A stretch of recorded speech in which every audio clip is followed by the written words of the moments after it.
का क्यारा है।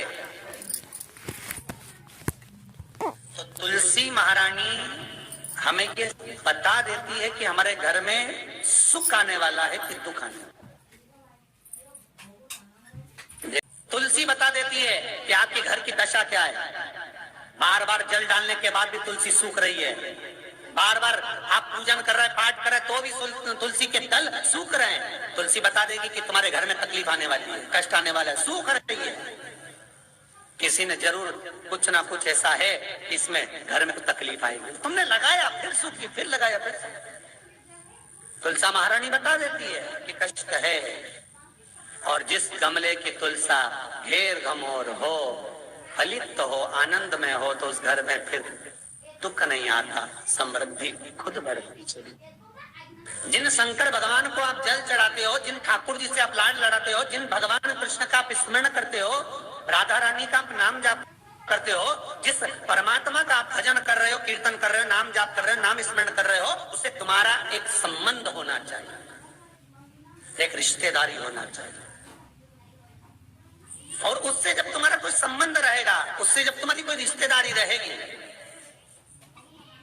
तो उस रिश्तेदारी में जैसे ही आपके प्राण छूटे और छूटते से ही आप जब गए, तो जाते ही आप कहोगे कि कृष्ण से मेरा ये संबंध है, वो मेरा पुत्र, वो मेरा भाई, वो मेरा बेटा, वो मेरा सगा, वो मेरा रिश्तेदार, वो मेरा कुटुंबी, वो मेरा पुत्र, सब कहोगे तो तुरंत प्रवेश हो जाए। महाराज, भगवान से संबंध होना चाहिए। कई लोग भगवान को सवेरे से रिझाने बैठते हैं तो भगवान को बनी बनाई बात कहते हैं, ये पाठ कर लो, ये पाठ कर लो, ये पाठ कर लो, ये स्तुति कर लो, सारा बना बनाया। तुमने अपने दिल से कौन सी स्तुति गाई? तुमने अपने दिल से कौन सा भगवान को निवेदन करा, कौन सा नमन करा?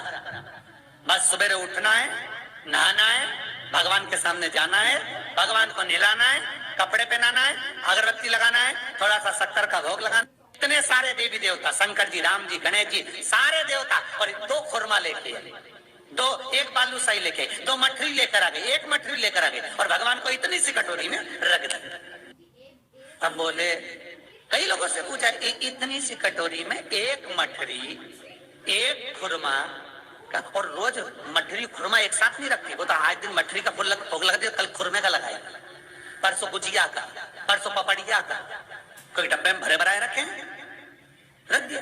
और 1 लड्डू रोज लगा देगी, इतना बड़ा। तो पूछा, इतना सा लड्डू और इतने सारे भगवान कैसे खाते होंगे? तो क्या भाव से। तो हमने कहा, तुम भगवान को क्यों? बहुत दुख है गुरु जी, बहुत।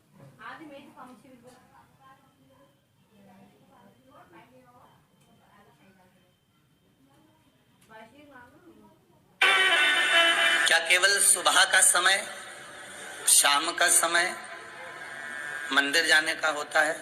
इसके सिवाय हम मंदिर नहीं जा सकते?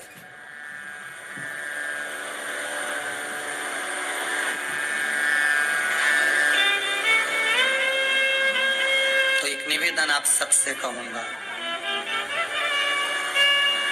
पहले तो मंदिर बताओ कि किस मंदिर में जाने की बात कर रहे हो।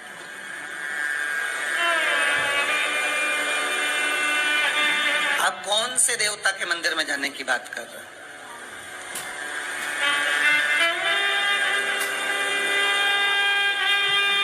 आप अगर राजा राम जी के मंदिर में जाने की बात कर रहे हो तो समय पर सुबह जाओ, शाम को जाओ, ठीक है? आप अगर भगवान कृष्ण के मंदिर में जाने की बात कर रहे हो तो सुबह जाओ, शाम को जाओ, जो समय लिखा है उस समय पहुंचो। आप दत्त भगवान के मंदिर में जाने की बात कर रहे हो तो सुबह जाओ, शाम को जाओ। आप गणेश जी के मंदिर में जाने की बात कर रहे हो तो सुबह जाओ, शाम को जाओ। मना नहीं। आप जितने भी देवता हैं, बहुत ध्यान से सुनिएगा। आस्था चैनल के जितने श्रोता भाई बहन कथा सुन रहे हैं, बहुत ध्यान से सुनिएगा। महाराज, बहुत अच्छी कथा, बहुत सुंदर प्रश्न है कि मंदिर क्या हम सवेरे और शाम को ही जा सकते हैं? तो आपसे निवेदन है, जिस बेटे ने ये प्रश्न करा है, आजकल के जो नवयुवक बच्चे हैं बहुत अच्छे प्रश्न करते हैं, ऐसा नहीं है, अगर सही उनको जवाब मिलना भी चाहिए। आप अगर गणेश जी के मंदिर जा रहे हो, राम जी के मंदिर जा रहे हो, आप कृष्ण के मंदिर जा रहे हो, आप दत्त भगवान के मंदिर जा रहे हो, आप किसी अन्य देवता के मंदिर जा रहे हो, तो सुबह और शाम जाइए।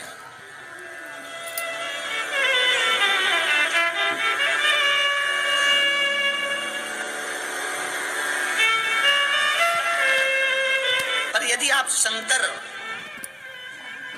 और जगत जननी जगदम्बा के मंदिर में, दुर्गा के मंदिर में, भवानी के मंदिर में अगर जा रहे हो तो कोई समय नहीं है।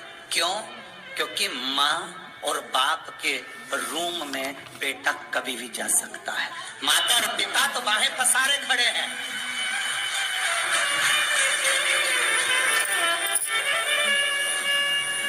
मेरे राम अयोध्या के राजा हैं। मेरे राम वन में विचरण भी करे हैं 14 वर्ष, पर मेरे राम अयोध्या के राजा बनकर बैठे हैं। तो राजसभा में एक समय की सीमा होती है कि राजा कब बैठेंगे और राजा से कब मिलना है। मेरे भगवान द्वारका के राजा है कृष्ण, ब्रज के राजा है मेरे बिहारी जी, मेरे राधा रमन लाल जी। एक समय सीमा है कि भगवान कब मिलेंगे, राजपाट में कब प्राप्त होंगे।